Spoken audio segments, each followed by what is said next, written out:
Yo mga idol, musta? Mandragma Sports TV nga pala. Ating pag-usapan, Barangay Nibra, Bonpisumal, lilipat na sa TNT Tropang Giga at Japet Aguilar may big role sa kupunan ng Barangay Nibra. Pero bago na nga yan, kung bago pa lang sa aking channel, huwag mong kalimutan mag-subscribe at i-click ang notification bell para like kang updated sa ating latest upload pa natin. Pero ating talakayin, una natin pag-usapan. So ilang weeks na nga lang po mga idol, pinagsisimulan na nga ang panibagong season ng ating liga. Masyadong pinahihigpit pa ang bawat chemistry ng ating Barangay Nibra para sa paparating na Governors Cup dito sa ating liga. Masasabing mapapalakas pa nga ba ang kupunan ng Barangay Nibra ngayong off-season? Dahil sa naging Hinebra trade pa rin, mas luging-lugi pa rin ang kupunan ng Barangay Nibra kay Sistan. Dahil alam naman natin lahat mga idol kung gaano kahalaga bilang big man ito si Sistan mga idol. Masasabing isa pa rin si Sistan mga idol sa bumubuhat sa kupunan ng Barangay Nibra. Malaking naambag pa rin ito kahit binitawan na nga ito ng Barangay Nibra.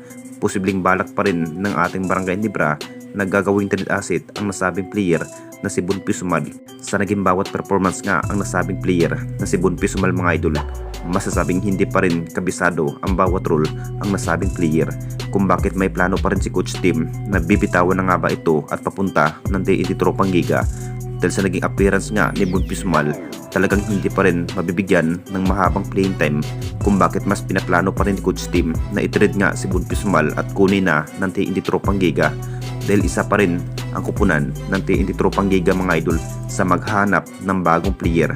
Dahil sa pagkawala nga ni Mikey Williams sa kupunan ng TNT Tropang Giga, kung makapagdesisyon na nga ang Hinebra management mga idol, talagang matutuloy na nga si Bonpisumal na matrade sa kupunan ng TNT Tropang Giga. At dito na naman tayo sa isa pa nating balita. Japet Aguilar may big role sa kupunan ng Barangay Nibra. Alam naman nating lahat mga idol, si Japet Aguilar na lang ang nag-iisang big man ng Barangay Nibra kasing laki nga kay Sistan. Masasabing masusubukan na rin ang bawat laro itong si Japet Aguilar mga idol ngayong season. Isa pa rin ang hinihintay ng lahat mga idol kung gaano pa nga ba kahusay ang mga senterderia itong si Japet Aguilar. Nakita naman nating lahat mga idol kung gaano kahalaga bilang big man itong si Japet. Ito pa rin ang inaasahan ng lahat mga idol.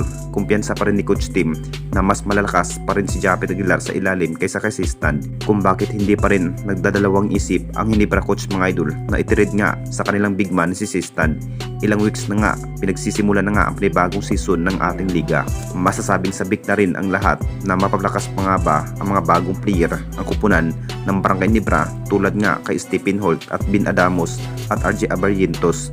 Bagong sistema na naman ni Coach Tim, masasabing si Japet Aguilar pa rin ang magiging starting 5. Siya na nga ang pamalit bilang Sistan. Kung sang-ayon pa nga ba sa maging performance nga ni Japet Aguilar ang triangle opens mga idol ni Coach Tim sa kupunan ng Barangay Nibra? Anong masasabi ninyo mga idol tungkol sa ating video?